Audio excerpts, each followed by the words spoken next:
वैराग्य विद्या निज भक्ति योगा शिक्षार्थम एकः पुरुषः पुराणः श्री कृष्ण चैतन्य शरीरधारी कृपां बुधिर्यस्तम अहम प्रपद्ये। श्री कृष्ण चैतन्य प्रभु नित्यानंद श्री अद्वैत गदाधर शिवासदि गौर भक्त वृंदा। हरे कृष्ण कृष्ण कृष्ण हरे हरे, हरे राम राम राम हरे हरे। तो आज हम श्रीमद् भागवतम के चौथे स्कंद के 10वें अध्याय के श्लोक संख्या 1 से 10 तक हम लोग चर्चा करेंगे। तो प्रसंग क्या चल रहा है? प्रसंग ये चल रहा है कि ध्रुव महाराज तपस्या करके आए वापस घर। बिल्कुल उनका शरीर, उनकी चेतना, उनकी प्राथमिकताएं सब बदल चुकी थी। उनकी भगवान का साक्षात दर्शन कर चुके थे। मन में ग्लानि का भी अनुभव कर रहे थे कि आखिर मैं भगवान की शरण में गया भी तो भी भौतिक इच्छाओं के चलते चला गया। मैं बहुत उनके मन में इस बात का क्लेश था। वापस आ गए। उनके पिता ने, परिजनों ने बहुत ही उत्साह के साथ उनका स्वागत किया और उनको अपने साथ में राजधानी में लेकर आ गए। उत्तानपाद ने उचित समय आने पर जब देखा कि ध्रुव राजपाट संभालने के लिए तैयार है, परिपक्व हो चुका है, तो राजपाट उनको सौंपा और वन की ओर उन्होंने प्रस्थान किया। तपस्या करने के लिए, भक्ति करने के लिए वानप्रस्थ ले लिया उन्होंने। यहाँ पर चौथे स्कंद का 9वां अध्याय ख़त्म हो जाता है और 10वां अध्याय जो है यहाँ से बेसिकली शुरू होता है। तो यहाँ पर मुख्य बात क्या है? मुख्य बात क्या है कि उत्तानपाद ने राज्य सौंप दिया महाराज ध्रुव को और जंगल में चले गए। और फिर पहले श्लोक में बताया है कि महाराज ध्रुव ने उसके बाद विवाह किया और विवाह किया प्रजापति शिशुमार की पुत्री के साथ, भ्रमी के साथ में उन्होंने विवाह किया। और यहाँ पे श्रील प्रभुपाद बहुत ही महत्वपूर्ण बात बोल रहे हैं और इसीलिए जो वो महत्वपूर्ण बात बोल रहे हैं, इसी से हमें पता चलता है कि क्यों हमें आचार्यों की टीकाओं सहित आचार्यों के मार्गदर्शन में हमें शास्त्रों का अध्ययन करना चाहिए। तो श्रील प्रभुपाद वहाँ पे बता रहे हैं कि जो ये बात महत्वपूर्ण है कि राजा उत्तानपाद ने प्रतीक्षा नहीं की। उन्होंने प्रतीक्षा नहीं की मैं पहले अपने बच्चों का विवाह कर दूं, सब सेटल हो जाएं और उसके बाद में मैं वन की ओर प्रस्थान करूंगा। उन्होंने इस तरह की कोई ऐसी प्रतीक्षा नहीं की। उन्होंने अपने बच्चे को राजपाट सौंपा और चले गए। अपने आप सब देख लेंगे, सब समझदार लोग हैं। ये बड़ी महत्वपूर्ण बात है। हमारे संप्रदाय में एक आचार्य हैं श्रीधर महाराज, श्रीधर स्वामी। और श्रीधर स्वामी जो हैं ऐसा बताते हैं कि वो संन्यास लेने के बारे में सोच रहे थे और उनकी गर्भवती पत्नी उनकी गर्भवती थी। तो वो सोच रहे थे क्या करूं क्या नहीं करूं। तो उसी समय, उसी दौरान, उन्हीं दिनों में उनकी जो पत्नी ने, उनको प्रसव पीड़ा हुई। उन्होंने एक बच्चे को जन्म दिया और बच्चे को जन्म देने के दौरान उनकी मृत्यु हो गई। ओह, अब क्या करें भाई, मृत्यु हो गई। अब तो छोटे से बच्चे की जिम्मेदारी सिर पे आ खड़ी हुई। तो वो सोच रहे थे क्या करूं। बच्चा पास में उनके रखा हुआ था। तभी श्रीधर स्वामी ने देखा कि एक छिपकली गर्भवती थी और वो जो छिपकली है वो दीवार से नीचे उतर रही थी। उसका पैर फिसला, ज़मीन पे गिर गई और ज़मीन पे गिरी और गिरते ही उसका बच्चा पैदा हो गया और वो वहीं पे तड़प तड़प के मर गई। श्रीधर स्वामी देख रहे थे अब इस बच्चे का क्या होगा। तभी वहाँ से एक मच्छर उधर से निकला और छिपकली के बच्चे ने ठक से वो पकड़ा, उस मच्छर को खा गया और दीवार पे चढ़ गया। तो श्रीधर स्वामी ने देखा कि भगवान सबकी रक्षा करते हैं, भगवान ने सबके लिए प्रबंध कर रखा है, ये सोच के उन्होंने वन में प्रस्थान कर लिया, छोड़ के चले गए। तो कई बार क्या होता है कि हम लोग छोटी छोटी बातों के लिए हम उसको सोचना शुरू कर देते हैं कि ये बड़ी महत्वपूर्ण बात है, इसके बगैर बात नहीं बनेगी। आपको कल की बात बताता हूँ, आपको सुनने में बहुत आपको लगेगा कि क्या मजाक बोल रहे हो, लेकिन वास्तव में सच है ये बात। कल मैं हमारे पड़ोसी हैं, उनको मैंने कहा चलो आपको मैं कुछ दिखा के लाता हूँ आपको। तो उन्होंने कहा चलो चलता हूँ जी आपके साथ में। तो हम दोनों पैदल पैदल चल पड़े। तो हम 10-15 कदम ही हम आगे गए थे कि सामने से वो कूड़ा कलेक्ट करने वाला ट्रक आ गया, जो कि घर घर से कूड़ा कलेक्ट करता है।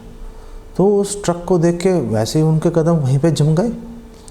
तो मैंने उनसे पूछा क्या हुआ, आप चल क्यों नहीं रहे? उन्होंने नहीं, कूड़े वाला ट्रक आ गया, मुझे तो कूड़ा देना है, मैं तो आपके साथ जा नहीं सकता। मैंने कहा कोई बात नहीं, आप बच जाइए। उनके लिए कूड़ा जो है ट्रक वाले को देना बड़ी महत्वपूर्ण बात है उनके लिए। लोग सुबह दूध लेके आना है हमने, ये उनके लिए बड़ी महत्वपूर्ण बात है। हमने अपने पोते पोतियों को स्कूल लेके जाना है, फिर उनको स्कूल से लेके आना है। बस इसी उधेड़ बुन में लगे हुए हैं, इसी उधेड़ बुन में लगे हुए हैं, और कुछ काम नहीं है। एक दिन मैं पार्क में बैठ के जप कर रहा था, एक व्यक्ति आके मेरे पास खड़ा हो गया। तो मुझे लगा पता नहीं मुझे शायद जानता है ये। तो उसने मुझे हरे कृष्णा बोली। तो मैंने कहा आपको क्या कुछ काम है आपको मेरे से? तो कहा नहीं, मैं तो ऐसे खड़ा हूँ। अच्छा भाई आप खड़े रहो। तो फिर बात शुरू हो गई। तो मैंने उनसे पूछा भाई आप यहाँ तो रहते नहीं हो आप, मैंने तो आपको देखा नहीं इधर आसपास। उसने कहा नहीं, मेरी जो बिटिया है यहाँ पे स्कूल में पढ़ाती है, तो अभी छुट्टी होगी तो फिर मैं उसको स्कूल से लेने के लिए आया हूँ। 1 घंटा खड़ा रहा वहाँ पे वो। फिर उसकी बिटिया का फ़ोन आया तो फटाफट भागा अपनी गाड़ी लेकर उसको लेने के लिए। उसके जीवन का गोल क्या है कि सुबह मुझे छोड़ के जाना है, शाम को दोपहर को मुझे उसको स्कूल से, मेरी बेटी जॉब कर रही है, वो लेके आना है। इस तरह की जो छोटी छोटी चीज़ें हम अपने ऊपर लाद लेते हैं और फिर हम उसके पीछे, उस लबादे के पीछे, उस कवरिंग के पीछे हम लोग छुप जाते हैं और फिर हम सोचते हैं हम तो कहीं जा ही नहीं सकते, हम तो बहुत महत्वपूर्ण व्यक्ति हैं, जबकि वास्तविकता ऐसी होती नहीं है। अपने आप बच्चे मैनेज कर लेते हैं। ऐसा नहीं है कि आपके हमारे बगैर ये संसार, हमारा घर नहीं चलेगा, सब चलता रहता है। हम भी चला रहे हैं, हम लोग भी चला रहे हैं, हमारे माँ बाप ने भी चलाया था, उनके माँ बाप ने भी चलाया था, सब चलता रहता है।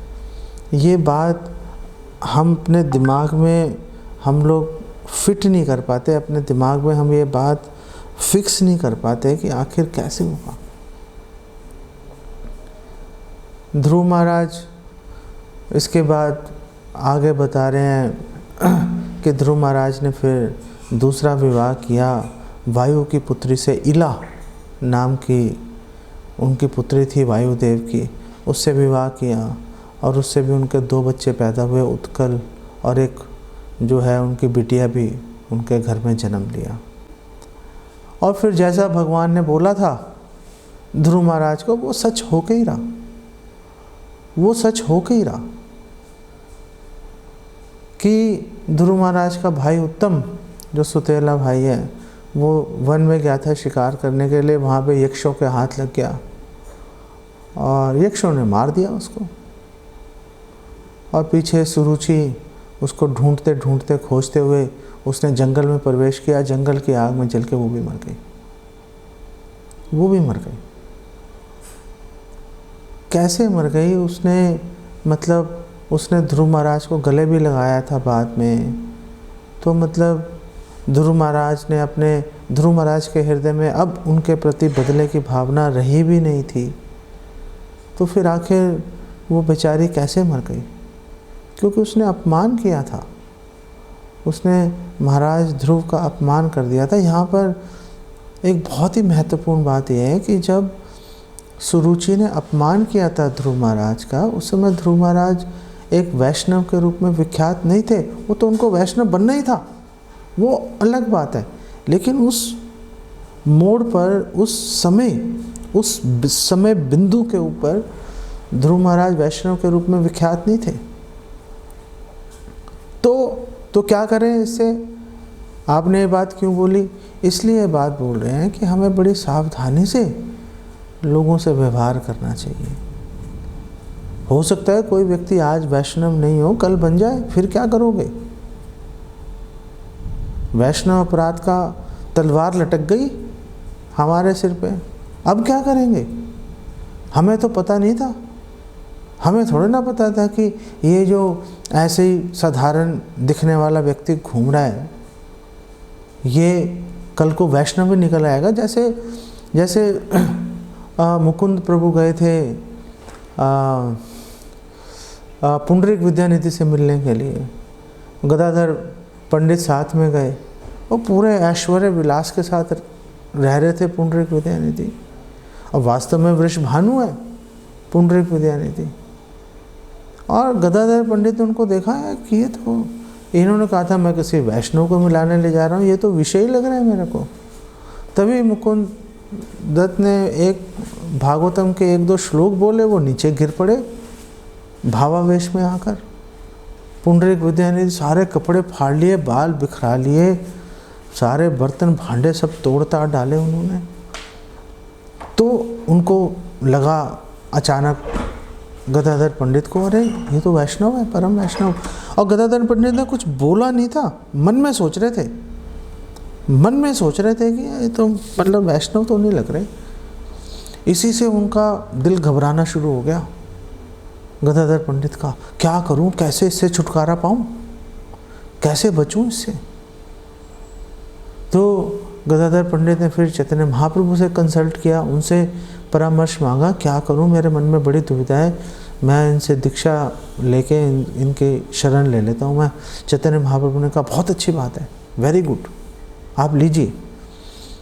और गदाधर पंडित ने दीक्षा ली पुंडरीक विद्यानिधि से, अपने उस वैष्णव अपराध से मुक्त होने के लिए। बड़ी बात है ना, वैष्णव अपराध नष्ट कर देता है। और फिर चलो ध्रुव महाराज के हृदय में नहीं है, लेकिन सुरुचि ने माफ़ी भी नहीं मांगी। हमें ऐसा भी नहीं कहीं दिख रहा कि सुरुचि ने माफ़ी मांगी हो, ओ ध्रुव चलो बेटा गलती हो गई, हो जाता है, आप दिल पे मत लेना, मैं माफ़ी मांगती हूँ। नहीं बोला सुरुचि ने, बोल देती, नहीं बोला उसने। अपराध उनके सिर पे सवार रहा, वो अपराध उनके सिर पे सवार रहा। हमारे लिए इससे क्या शिक्षा है कि एक तो वैष्णव के समाज के अंदर भी हमें बहुत ही सावधानी से व्यवहार करना चाहिए, ये तो एक बात है। और दूसरी बात ये भी है कि चलो सुरुचि को थोड़ा ना पता था कि उसकी एक लाइन का ये जो है परिणाम निकलेगा कि भाई बेटा भी मर गया, खुद भी आग में झुलस के मरना पड़ा। अरे भाई इतना भयंकर कोई बात भी नहीं बोली थी, घरों में लोग बोल ही देते हैं, ऐसा भी क्या हो गया। लेकिन हम सब जो अपने आप को भक्त मानते हैं, हम सबको जो माला कर रहे हैं, हमें बहुत ही सावधानी से समाज के अंदर व्यवहार करना चाहिए। अगर कोई नास्तिक है, अगर कोई किसी की भगवान में श्रद्धा नहीं है, भगवद गीता भागवतम में श्रद्धा नहीं है, उसको ज़बरदस्ती उसको कन्विंस करने की, उसको अश्रद्धालु को समझाने की हमें चेष्टा नहीं करनी चाहिए। छोड़ दो उसको, क्योंकि वो कुछ आपका उसने अपमान कर दिया, भगवद गीता भागवतम का अपमान कर दिया, उसके लिए और समस्या खड़ी हो जाएगी। इसीलिए अश्रद्धालु को हरि नाम की महिमा बताना 10 नाम अपराधों में से एक है। क्यों एक है? क्योंकि आपने वो बेचारा पहले ही झुलस रहा था, पहले ही भौतिक जगत के अंदर पूरी तरह से दबा कुचला हुआ है वो, और हमने और आग में घी डाल दिया, हमने उसको लगा दिया खुड्डे लाइन के। अब तो भैया अब तड़पता रहा। अब पहले तूने हो सकता है 10-20 जन्म में भक्ति में लग जाता, अब तू 100 जन्म के बाद लगेगा बेटा। अब तूने हमसे टक्कर ली, अब तू देख क्या होता है। तो जब हम समाज के अंदर भी आम लोगों से भी हम व्यवहार करते हैं तो हमें बड़ी सावधानी से व्यवहार करना चाहिए कि कोई लोग आपका अपमान ना कर पाए। कोई ऐसे ही उनको पता ही नहीं चले और अपने सिर पे उन्होंने वैष्णव अपराध का बोझा उठा के चलना शुरू कर दिया, और कब वो उनके ऊपर वो टूट के पड़ेगा वो बेचारे भी समझ नहीं पाएंगे। इसलिए बड़ी सावधानी से हमारे लिए व्यवहार करना उचित है। अगर हमने ये सावधानी नहीं बरती तो बहुत प्रॉब्लम है। तो हमारी वैष्णवता से लोगों का फ़ायदा, लोगों का कल्याण तो कम होगा, लोगों का नुकसान ज़्यादा हो जाएगा। और वैसे भी जब हमारे शास्त्र कहते हैं सर्वोपाधि विनिर्मुक्तम, सारी उपाधियों से मुक्त होकर चलो, तो अपने आप को भक्त समझने, भक्त रूपी उपाधि से भी मुक्त करो अपने आप को। ये मत सोचो कि मैं भक्त हूँ, मैं श्रेष्ठ हूँ, ये अभक्त है, ये गिरा कुचला हुआ आदमी है, पतित है ये। इस विचारधारा से भी बाहर निकलना हमारा कर्तव्य है। इससे भी बाहर निकल के हमें बहुत ही विनीत भाव से हमें रहने का प्रयास करना चाहिए। अब इसका दूसरा पहलू,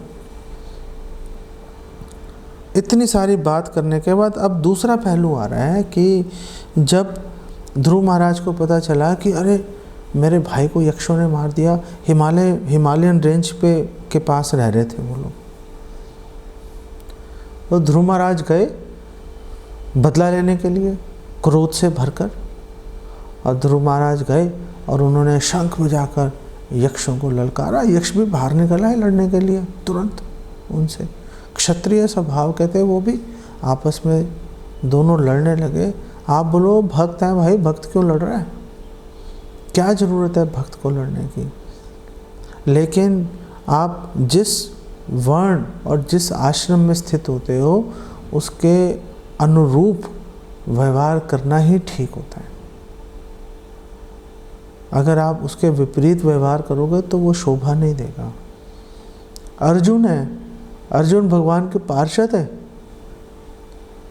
भगवान के साथ ही रह रहे हैं अर्जुन, और अर्जुन को भगवान ने उनका स्वभाव जनित जो व्यवसाय है, जो कर्म की उनकी जो वृत्ति है, उससे विरत नहीं किया, उससे हटाया नहीं, उसके अंदर नियोजित किया कि आपका स्वभाव है, आपका कर्तव्य है कि आप युद्ध करो। नहीं मैं जंगल में भीख मांग कर रह लूँगा। अरे आप रह ही नहीं सकते। आप आज सोच रहे हो चले जाओ, आप चले भी जाओगे, कोई बात नहीं। व्यक्ति जब जोश में आता है, तैश में आता है तो चला भी जाता है, ऐसा काम कर गुजरता है जो कि उसके स्वभाव के विपरीत है, लेकिन उसको लंबे समय तक ढो नहीं पाता। वो क्यों नहीं ढो पाता? क्योंकि उसका स्वभाव नहीं है। अंततः स्वभाव के अनुरूप ही कार्य करना पड़ता है। और अर्जुन ने बहुत क्रोध में आकर अर्जुन ने युद्ध किया, क्योंकि युद्ध करने के लिए क्रोधित होना बहुत आवश्यक है। हरे कृष्णा करके तीर छोड़ने से बात नहीं बनेगी। पूरे जोश से, पूरे क्रोध से भर के लड़ाई करनी पड़ती है। जब अपने सामने अपने सैनिकों को, अपने मित्रों को मरते हुए देखता है तो क्रोध आना स्वाभाविक है। अर्जुन ने भी पूरे क्रोध में आकर युद्ध किया। हनुमान जी जब गए थे लंका में माता सीता की खोज लगाने के लिए, आंखें उनकी ऐसे लाल हो रही थी अंगारे की तरह, और बताया गया कि इतनी उनकी आंखें लाल थी कि उनके सफ़ेद फूल भी उनको लाल दिख रहे थे, इतनी आंखें लाल थी उनकी। कितने असुरों का उन्होंने वध किया, कितने लड़ाइयाँ की, प्रेम भाव से नहीं की, क्रोध में आके की। तो जो उस समय कर्तव्य है, जो उचित कार्य करना है वो करना पड़ेगा। ऐसा नहीं कि वैष्णव बन गए तो आप अपने स्वभाव उचित आप कार्य करना छोड़ दो, वो कार्य करना पड़ेगा। ध्रुव महाराज के लिए भी उचित ये था कि जो अन्याय हुआ, जो उनके भाई उत्तम का वध किया गया, उनको आगे बढ़कर उसका बदला लेना उनके लिए न्याय संगत था। और यही ध्रुव महाराज ने किया और वहाँ पर जाकर लड़ने के लिए पहुँचे और उनसे बहुत ही भयंकर युद्ध हुआ। और इतना इंटरेस्टिंग आगे जो है ये कथा और अधिक रोचक होती चली जाएगी कि क्या हो रहा था, क्यों, कैसे रुका ये युद्ध, कौन जीता, कौन हारा, और क्या देवी देवताओं का इसके अंदर रोल रहा। ये सारी बातें आपको आगे जाके पता चलेंगी। लेकिन महत्वपूर्ण बात यह है कि जो आपका आज आप जिस वर्ण और आश्रम में स्थित हो उसके अनुरूप व्यवहार करना चाहिए। आज अगर आपके सिर पे परिवार की जिम्मेदारी है, परिवार की जिम्मेदारी का निर्वाह करो। लेकिन साथ में हमें महाराज उत्तानपाद की ओर भी ध्यान देना चाहिए कि जैसे महाराज उत्तानपाद आखिर समय तक उसके साथ चिपके नहीं रहे, अपने घर परिवार अपनी ये जिम्मेदारियों के साथ में। तो क्या करें, आप पूरी ईमानदारी के साथ आप अपने जो आपका कर्तव्य है उसका निर्वाह करो। लेकिन जैसे ही मौका मिले, जैसे ही उचित समय आए, उचित समय आने पर उसको छोड़ने का भी हमारे पास वो ताकत, वो वैराग्य हमारे पास होना चाहिए। तो आज आप जिम्मेदारियों का निर्वाह तो करो, लेकिन साथ में अपने हृदय में वैराग्य भी, अपने संपत्ति के प्रति, अपने घर परिवार के प्रति वो वैराग्य की भावना भी विकसित करो, जिससे कि कल को आपको वानप्रस्थ में जाना पड़े या और किसी सेवा के लिए घर से लंबे समय तक दूर रहना पड़े तो आपको उसमें कोई किसी प्रकार के आपको मानसिक क्लेश का सामना आपको न करना पड़े। ये इस प्रसंग से हम बेसिकली सीख सकते हैं।